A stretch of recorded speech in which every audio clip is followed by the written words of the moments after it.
Marvin, do you want me to jump in or? No, wait, there we go. Oh, okay. Welcome everyone. My name is Marvin Lyman. I am the director of the CARES Act Assistance Program for the Denver Minority Business Development Agency. And so we are glad to have you here. The CARES Act Assistance Program is funded through the Department of Commerce. It is part of the funding as a response to COVID pandemic. And so we are here to help minority businesses, small businesses, and rural businesses, and to make sure that not only you survive the pandemic, but you thrive during the pandemic. We are fortunate to be connected again with the Mountain Plains Minority Supplier Development Council and the Denver Minority Business Development Agency. We have a great treat for you all today. Listen, I have known this young lady for quite some time, and I can tell you that she is absolutely phenomenal. Candice McField is the founder of Candice McField Fitness, an ACE certified health coach and fitness educator. She has more than 15 years of industry experience. Candice serves on the Kansas Governor's Council on Fitness and is the host of Conversations with Candice on the Fox 4 Kansas City Morning Show. She holds a bachelor's degree in economics from Loyola Marymount University and an executive MBA in global management from Thunderbird School of Global Management. One fun fact about Candice, she was a participant in a building fitness competition in Australia. So let me tell you, we have someone who is very much accomplished, knows what she's talking about, and is going to help us meet the wellness challenge. Please welcome Candice McField. Thank you, Marvin, for the incredible introduction. Welcome, everybody. It's a pleasure to be here. I'm so excited to chat and to impart some knowledge. Like I said, I hope you have some takeaways that you can just take home and start executing as far as your wellness plan. So here's our agenda today. Let's just go ahead and jump into it.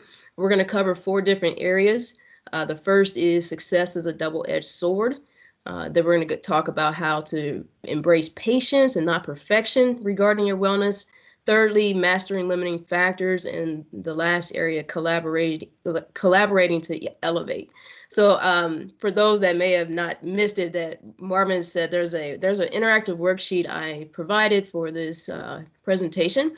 So if you see in the chat, there's a link in the chat. So go ahead and download that if you haven't had a chance to download that Word document. It is fillable, so you can just follow along as we go through the presentation.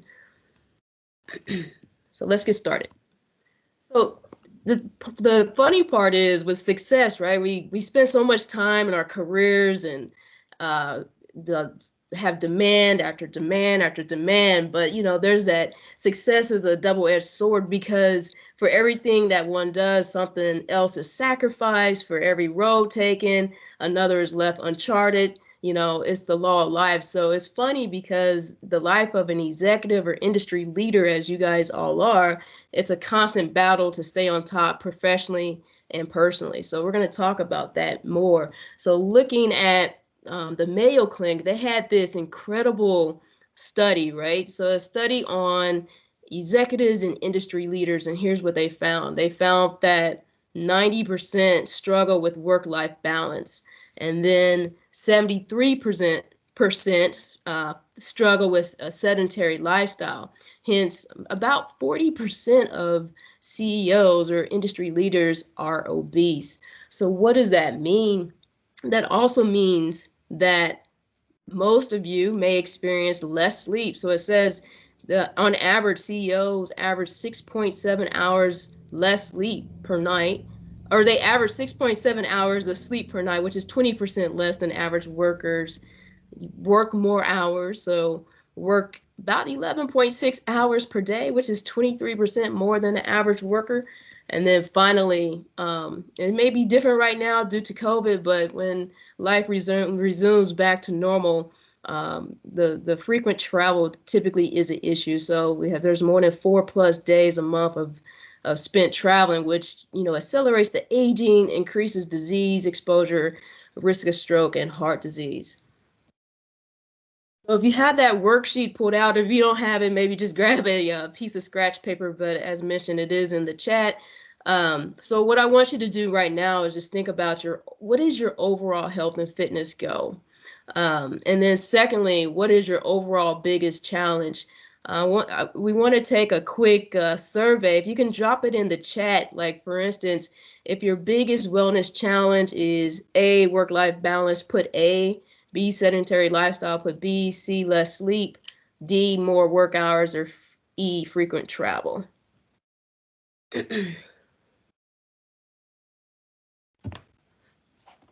And we'll take about a minute. We'll see what the answers are here. For me, it's definitely D, more work hours. But wow, we got, yeah, A, work-life balance seems to be the number one. If we have anybody else in the chat. So yeah, we're gonna talk about some strategies for work-life balance here in a little bit. So let's so we shared it in the chat box. We'll see what Marjorie's saying here. A, nice, work-life balance. Okay, so think about what I just said, those limiting factors as far as the struggle with work-life balance, sedentary lifestyles, less sleep, more work hours, frequent travel. So what does that all lead to? Or it has an increased risk for what? We have increased risk for sleep deprivation, heart disease, depression, stroke, and diabetes amongst industry leaders and executives. So kind of like to sum up this area of success being a double-edged sword. So, professional demands is awful, often it's difficult to find time or energy to focus on good health. But the great news is that there's hope, and that hope is, for those who do focus on your wellness, you're better able to achieve higher productivity levels. And I think that's an important note, because when you focus on wellness, it typically translates not only into like how you feel physically, but into also so many other areas of your life. So mentally, emotionally, and then think about business wise too. So you increase your productivity levels. So how do we start to focus on wellness? Well, I want to kind of take a look at first, like, what is fitness? Fitness demands, and fitness requires. So fitness is a state of mind and requires more than physical strength and endurance. It demands commitment, mental focus, the proper tools, meaning nutrition, adequate sleep, exercise, and then also the ability to understand and listen to your own body. But more importantly, like, fitness requires patience and not perfection. So a lot of times for the working professional, it's very hard to shift that mindset away from perfection, as you're often driven by so many demands that you have to uh, do or to excel at, and you always have to produce excellence, right? And so that oftentimes can lead to mental and physical burnout. So so there's a saying, like, to wait for perfection is to wait forever. And I think a lot of times for wellness, people, they're always trying to pursue perfection. But the great news is that only 100% accuracy, or that perfection, is only needed intermittently to consistently achieve your health and fitness goals. I think one myth that often people think, like, let's use a sports analogy. Um, and so a lot of times people think that athletes stay in this high intense training mode all the time, but that's so not true. Like, you can't stay in a high intense mode where you're go, go, go all the time. So they do have fluctuations in their training schedule, and so should, myself, and so should you. So you have to know when to aim for like 100% accuracy or not. And so we're going to talk about that in a little more, but for now, my recommendation is strive for 90% accuracy 90% of the time. And so I think, as adults, a lot of times we complicate things, but the kids like keep things simple. So if we keep things simple, like I said, strive for 90% accuracy 90% of the time, and then let's look at what 5% of the time you can strive for. Rev that up. strive for 100% accuracy, and 5% of the time strive for 85% accuracy. What does that look like visually? So here's a coaching model that I utilize. Um, Again, using a sports analogy, thinking about, let's use the Kansas City Chiefs since they were just in the Super Bowl, right?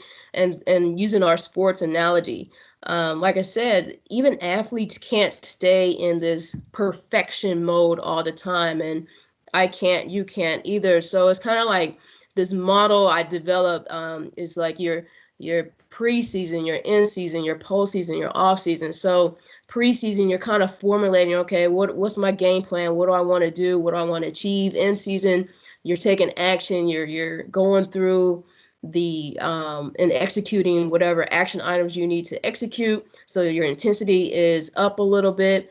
Your postseason, think about the Chiefs were just in the playoffs, and so they were in a high training mode where everything needed to be 100% accurate, right? And then now they're in off season, so let's work on just maintenance and fundamentals. So lowering like that percent of accuracy to maybe 85%. So hopefully that kind of gives you a visual aspect of like how to manage your wellness, like not always thinking about perfection per se, but just utilizing a season's training model, thinking about, okay, what do you have going on next, or what do you want to achieve next? But more importantly, what I want to do is break that down. So, for instance, for nutrition, if you're eating 5 meals per day, that's 35 meals per week.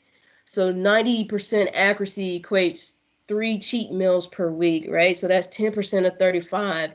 And it's funny math because I actually rounded down in this example. But just think about it. Give yourself about 3 cheat meals per week. You should still hit your fitness and wellness goals that you designed for yourself. Then looking at exercise. So what does 90% accuracy look exercise, or look like for exercise? So if you're working out 5 days a week, that's 20 workouts per month. 90% accuracy equates 2 workout sessions per month. So that's 10% of 20.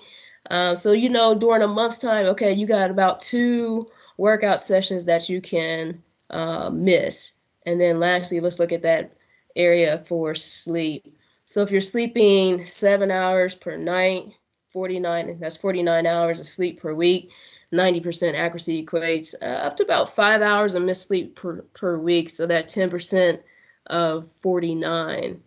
And this, of course, I rounded up in this example. So that kind of gives you a quick way to break things down of how you can focus on not perfection, but let's just strive for 90% accuracy 90% of the time.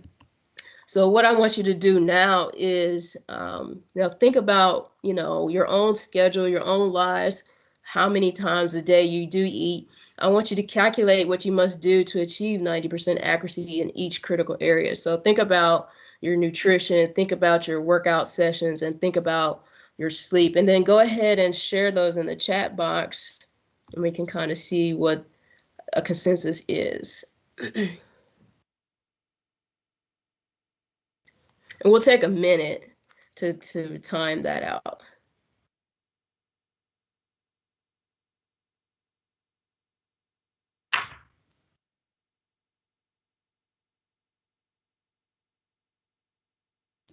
So we have Susan typing here.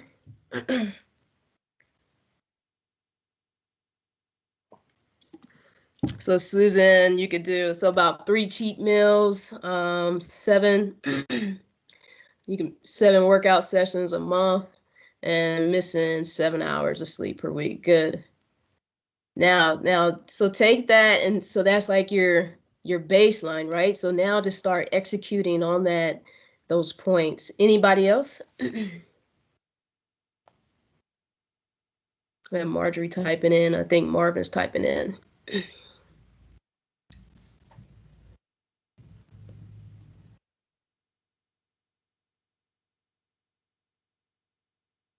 4 for all, Marjorie says. That's good. Okay. So 4, Marjorie, 4 cheat meals, 4 workout sessions, or miss 4 hours of sleep. Good, good, good. Okay, let's thanks guys for the interaction. And Marvin's typing in. Let's see what he says real quick.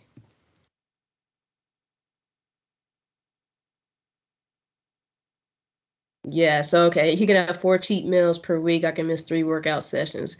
Good. So that's the thing too. Like, this is customized for everybody, for your individual schedules and your individual lifestyles, more importantly.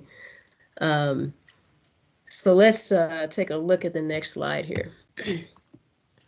So in essence, the key is to listen to your body and understand like when to ramp up from 85% or ramp down from 100%. So what I think I want you to focus on is just understanding and listening to your body, because that's so important.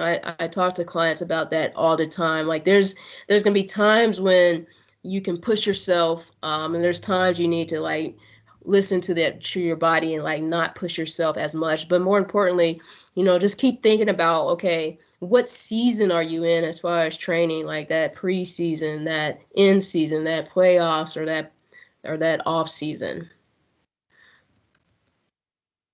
So this is interesting because to go from good to great, right? Your long-term goals must outweigh your short-term desires.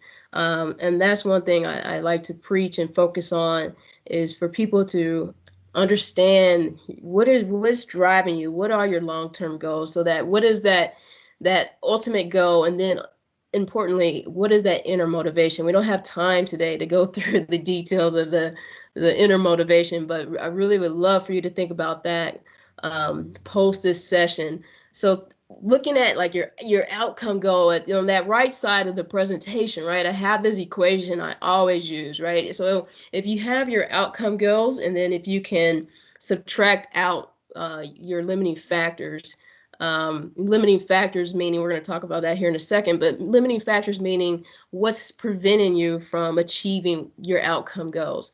And then so we subtract those out, but replace those with new behavior goals. And that's how you start to rise to a new you, or to build a better wellness lifestyle. So just keep this equation in mind. And so looking at, limiting factors. So to achieve great results, you only need to master one crucial skill, the ability to know your limiting factors and remove them. So it's interesting because this one thing, like removing your limiting factors, it will take you from stagnation to go achiever, from doubtful to confident, from overweight to fit, from mediocre or good health to great health. So really hone in on what are your limiting factors, what's preventing you from achieving your outcome goals. So understanding these weaknesses is key to understanding what's holding you back. And like I said before, anything that prevents you from achieving your optimal results is a limiting factor. And then when we understand what those weaknesses are and we remove them, that's how we start to, like I said in that equation, remember here, that's how we start to help you arise to a new you, or help you achieve that wellness lifestyle that you desire. So the thing is, for professionals, executives, industry leaders, what are some of those, what are the most common limiting factors that impede you from achieving your goals? And so those 3 things typically are demanding schedules, frequent travel, and work-life imbalance. And so I remember at the start, everybody put AAA as far as like, what is the biggest wellness challenge? So we're going to kind of talk about these 3 in a little bit more detail.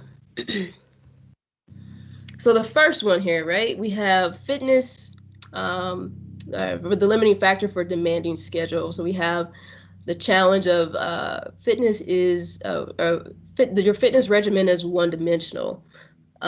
Meaning there's like, I hear so many stories of people say, oh, all I do is cardio, or all I do is do lift weights. But the thing is, you have to have all of them. So I want to go through a mitigation strategy for this in detail, but just note that I want to list and talk or just make a list real quick of some other challenge areas as far as having a demanding schedule.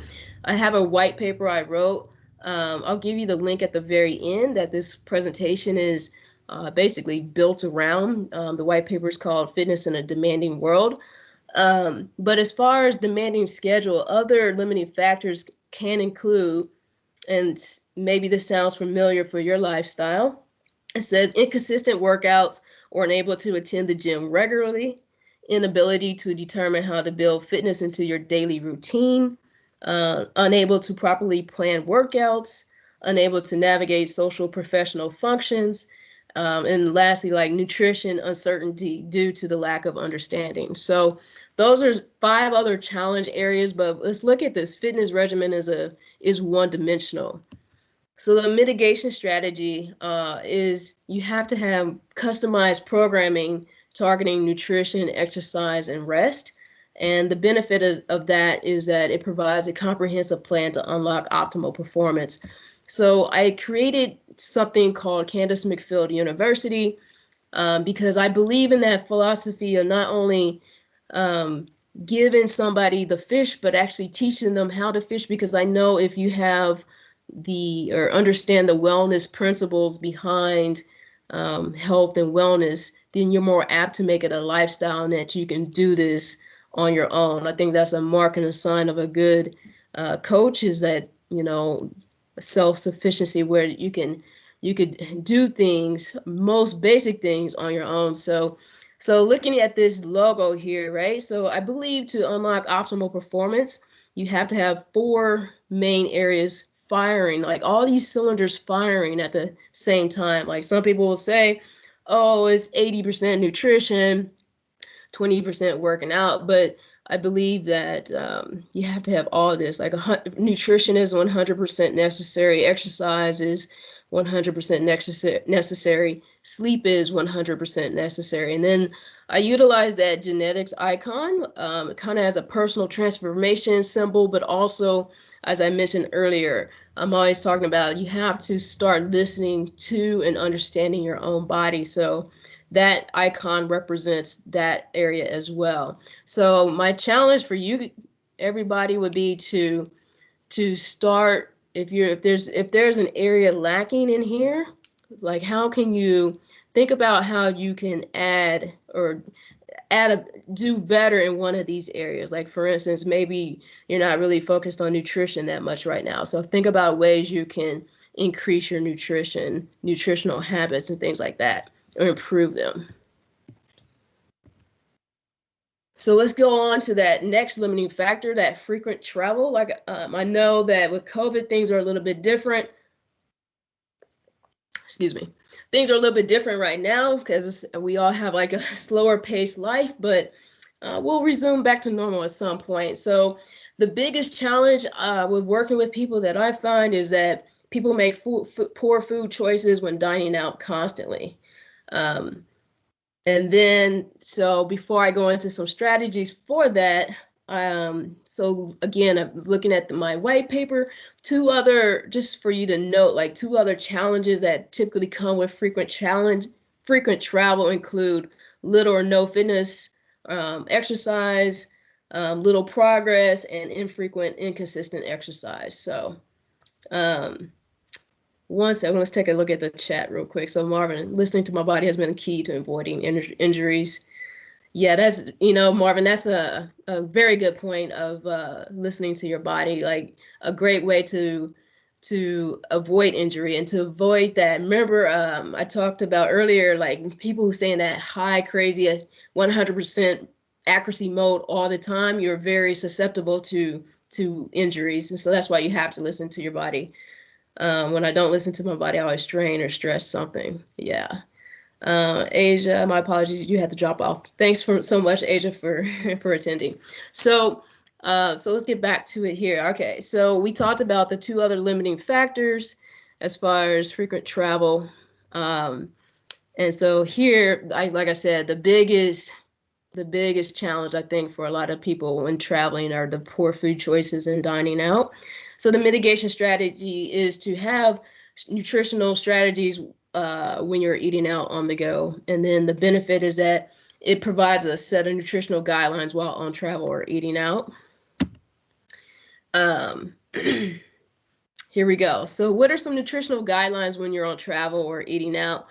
I have 4 things I always stress with people. Like, number 1, carry a water bottle. Like, your water bottle should be your new best friend. Carry it everywhere. Like, anywhere I go, if I'm just going down the street to the store to pick up something, I have my water bottle with me everywhere. So take it on your trips for travel. Secondly, protein powder is a great way to pack protein. It's dry. You can get it through check-in. And it's a quick, easy supplement that you can pack in your bag. So a good protein will be like 20 to 23 grams of protein, 1 to 2 grams of carbs and sugar, and then 1 to 2 grams of fat as well. So protein powder. I always typically will try to get a room or a hotel that has at least a microwave, or maybe a kitchenette, just because when you have a microwave or kitchenette, that gives you greater control, and that control gives you a lot better chances to make better nutritional guidelines. And then lastly, executing 90% accuracy. So just because you're on travel doesn't mean you shouldn't stick with your nutritional plan. So you should still be shooting for 90% accuracy 90% of the time. The rules don't change just because you're on travel. So I even challenge you to make it even more strict when you are on travel.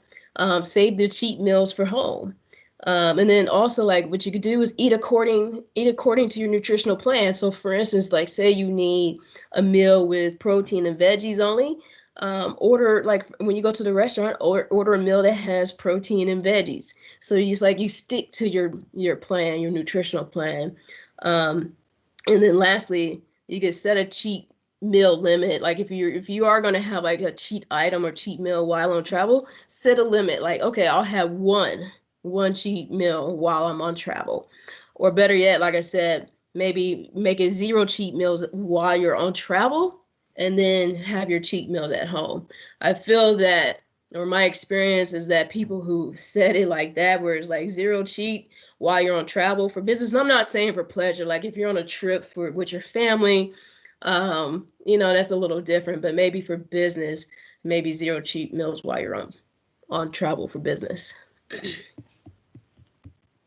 Okay. So let's get to the limiting factor of that work-life imbalance, which was one of the things most people talked about. And my experience is just that the biggest challenge in this category is no accountability. And just so you know, some other challenges that come with this are sleep deprivation, which we mentioned earlier, and the inability to listen to or understand your own body. So listening to your body, again, something I keep harping on, right? So the challenge or the mitigation is, that accountability via a certified health coach. And what does that do? It builds rapport with a certified professional that understands the demands and challenges you face. So we're going to do this section and cover more detail because it's actually our very last section in the presentation. So we'll come back to that. But now I want to get back to your worksheet. So think about and write down, like, what is out of all the different things I kind of just quickly went over, what are your top limiting factors, and what is a mitigation strategy you can do or start executing today? So we'll take another minute. And then if you could drop your answers in the chat box, we'll see what everybody comes up with.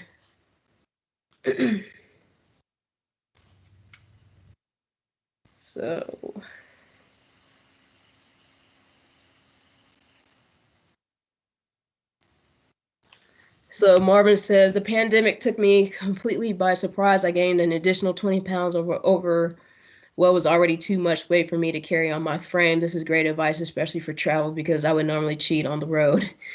Yeah, Marvin, I think people do not realize how much travel really affects you, not only physically, but mentally, emotionally. It takes a toll on your body. Like, remember one of those first slides, it makes you more susceptible to aging and heart disease and all these other things. But while you're on travel, it's just so easy to pick up additional pounds. And even like when I was in graduate school, I was traveling from Kansas City to Phoenix area every other week. And I've never actually realized the toll it took or it would take on me, like just not only physically, but emotionally as well. So yeah, I think the key thing is just to understand your limiting factors and then start to think about, okay, what's a good mitigation strategy that I can use, but not only use, but start executing today. So that our minute timer went off there. Let's see. One last one. Let's see, Marvin, I just traveled to Houston. We actually packed all of our veggies, fruits, protein, water, nuts, healthy snacks, etc. We felt so much better and had a way more energy. That's awesome, Marvin. Yeah, anytime I travel, so not only do I take a water bottle, but I also typically take some type of healthy snacks with me as well. Um, and one thing you could do, like as soon as you get to that new city that, if you have a rental car, go to a grocery store nearby and just, if you don't have anything with you, just quickly grab some healthy snacks that you can have for your meetings or for whatever you're there for business. Um, Two more. Let's see. I actually lost some weight due to scheduling. However, my exercise regimen suffered because I was used to doing Zumba 3 times a week. Real hard to get back into exercise and meal times. Yeah, Marjorie. Yeah, it's tough to often give back, but I think if you think about the small picture, so like don't think about the whole elephant. Let's just start one day at a time. Like just focus on, okay, I used to do Zumba 3 times a week. Like I don't know how many days you're doing right now, but let's say if you're just doing one day, let's get that one day down and make it a habit again, and then add another day. So maybe like add a second day the next week and maybe do 2 days for 2 weeks and then try to get back to that third day and just slowly increase it from there. Susan says, I'm far too sedentary during the day. I will put more focus on my health going forward. Yeah, Susan, I think that's a great point, especially for all of us who are a lot of people working from home, especially during COVID. So I think it's about one scheduling in your own workout time. That's a topic for another day, but I think that a lot of times we don't focus on our wellness because we don't prioritize it in our schedule. So for business, we put everything in our calendars and we schedule it and we stick to it. But wellness a lot of times gets dropped to the wayside. And so I think we have to prioritize yourself, Susan, and just try to figure out how can you get it, even if it's 15 minutes, 20 minutes, give me that, fit something in that focuses on what you'd like to do for activity. Okay, let's press forward. So here, like in summary, right? You're as professionals, your time is fleeting. So to regain control of your physical health and fitness, break down your wellness game plan into smaller, manageable segments. We kind of just touched on that. So what I want you to do is, in that breaking down into smaller, manageable segments, is to focus on your limiting factors, but it's only focus on like one or two limiting factors, maybe three max at one time. And so what we're looking for is that consistency, because that consistency forms habits, which will then cement itself as like lifestyle changes. And so that's what we want ideally. And then as your commitment becomes habit, begin adding other limiting factors in. All right, so our last section, that collaborate to elevate, right? So we talked about how that work-life imbalance was a huge limiting factor. And one of the challenge areas is just no accountability. So this is interesting because Stanford had a study that says this, although executives know and understand the value of mentorship and coaching in their professional environment, 100% of CEOs stated they are receptive to making changes based on feedback, but nearly 66% of CEOs do not seek guidance from outside consultants or coaches. So, I in like, especially in the white paper, I go on to say like great athletes become greater when they are mentored and coached. Like we all can benefit from, a mentor or coach. So as you can see on the screen, so great executives become visionaries and thought leaders in business as a result of leveraging the knowledge and expertise of professional mentors. The same applies to executives seeking to elevate their personal fitness. And I can't stress that enough. So just think back to our sports analogy with athletes. Athletes rely heavily on their coaches and trainers to help them maintain or to get to that peak performance and to elevate their game. And a lot of times, that's the exact same thing we need to do in our own lives, is to seek that guidance and help.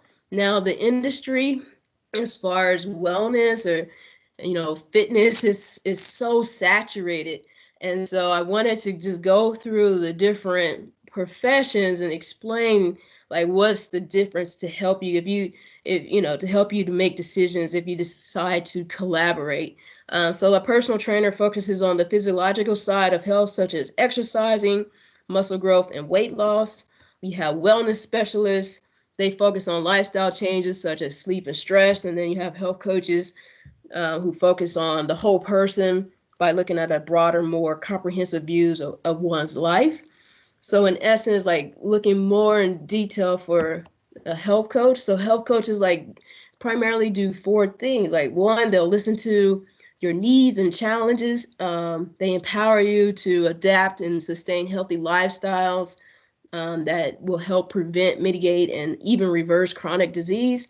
They optimize your health and well-being, basically helping you to thrive. And then most importantly, hold you accountable and guiding you and directing you. So, fortunately, you don't have to struggle to find the fitness path forward per se, because enlisting, help or a coach will equip you with the tools necessary to plan, execute, and win at health.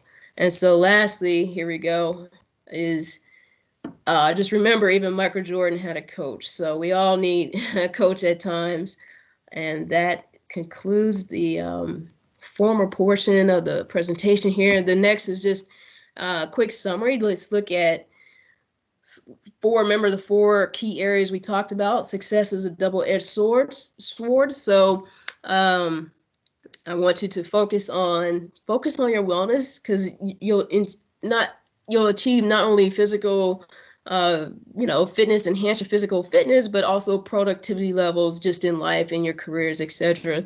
And the embrace patience, not perfection.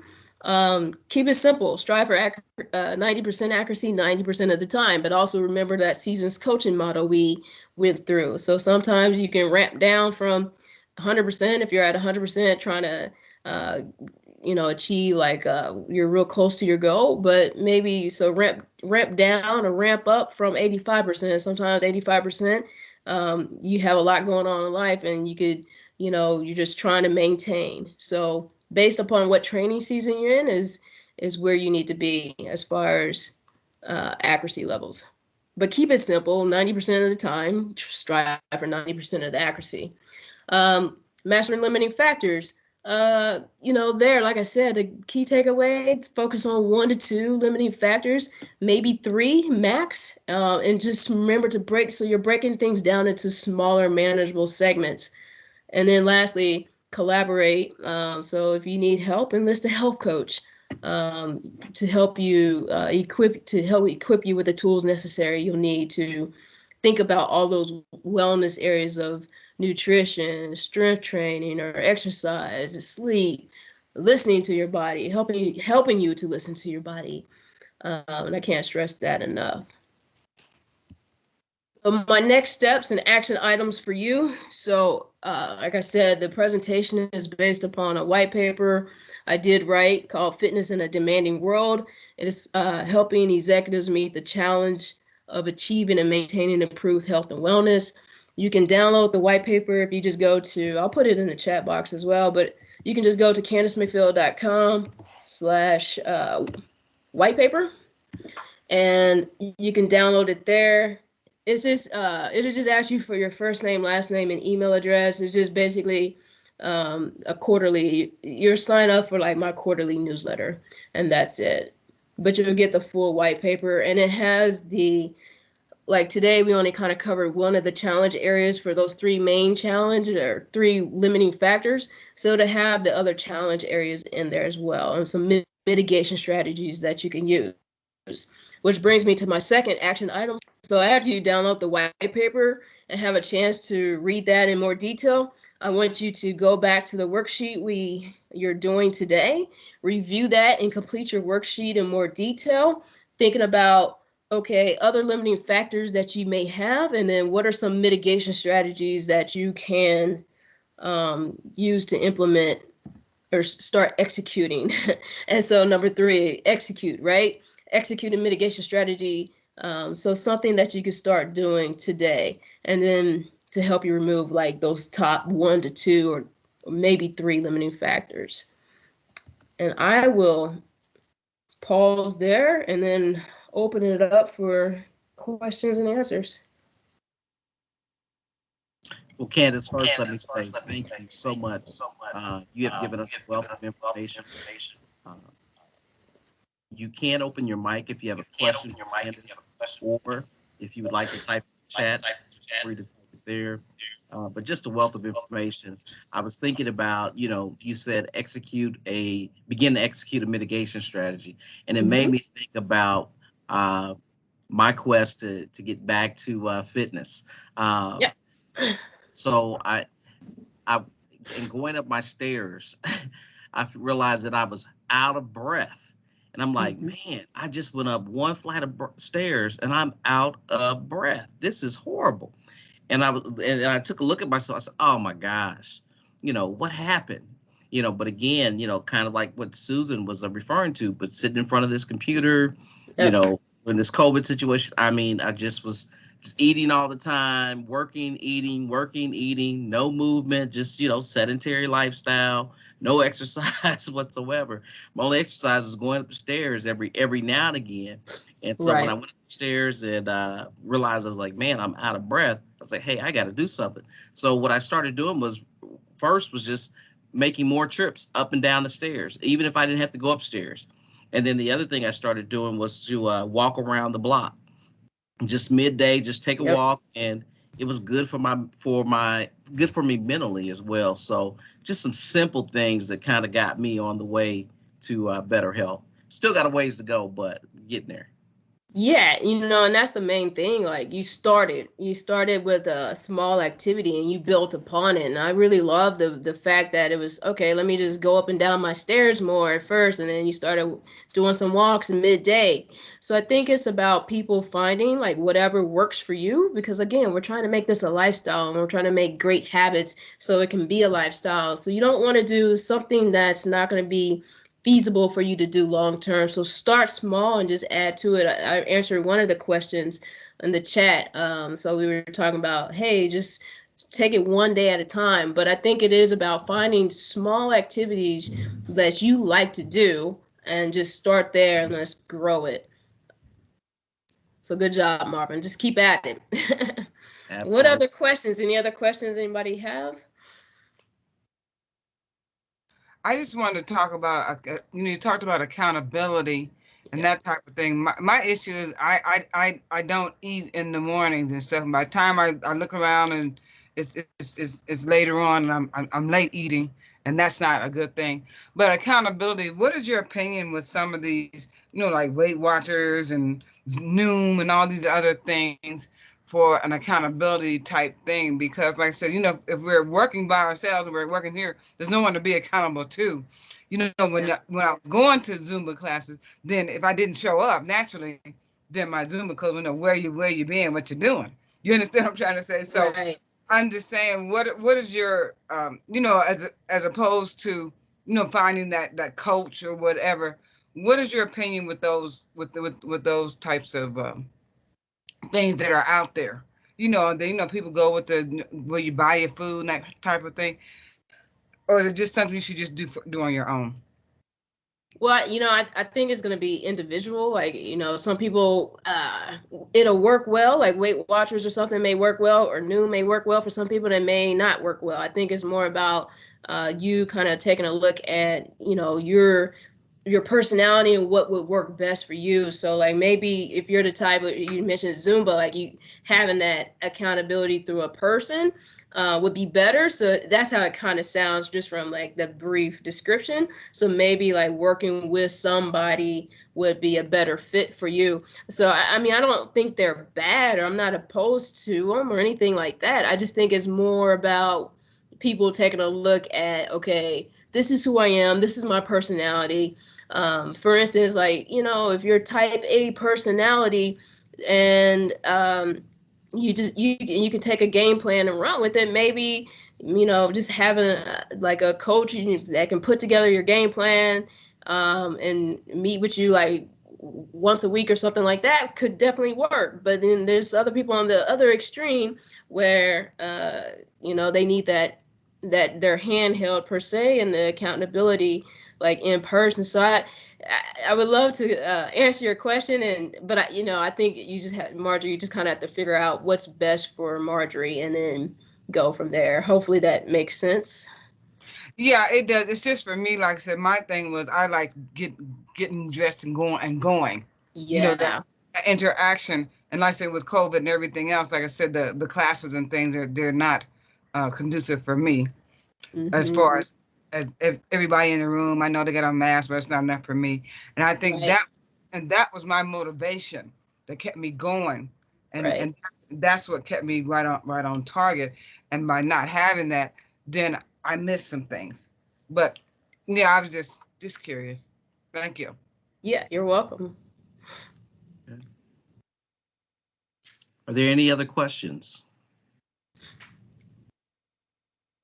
Well, Candace, I want to say thank you so much for joining us on today and sharing with our guest here. I know that the information you shared, I will definitely continue to use and improve my healthy habits and meet my personal wellness challenge. And so I really appreciate you for all that you have shared on today, and that you continue to do to help people become their best healthy self, if you will. And Right. so thank you so much for that. Yeah, no, thanks for having me, Marvin. It's a pleasure. I hope that people, like everybody, has some action items you can take and just begin implementing today to improve your wellness, one day at a time, one step at a time. So keep it simple. Awesome. Awesome. Well, we have posted your website there. So Oh for those yes. of you who would like to get more information or to contact Candace offline, you can go through the website and feel free to do so. We will also share the video of today's presentation with you as well. On behalf of the CARES Act Assistance Program, the Denver Minority Business Development Agency, and the Mountain Plains Minority Supplier Development Council, we want to thank all of you for joining us today, and we hope to talk to you soon. Please stay tuned and make sure you download that white paper. All right, we'll Yes. talk to you soon. All right. Thanks, everybody. Thank you. All right. Bye.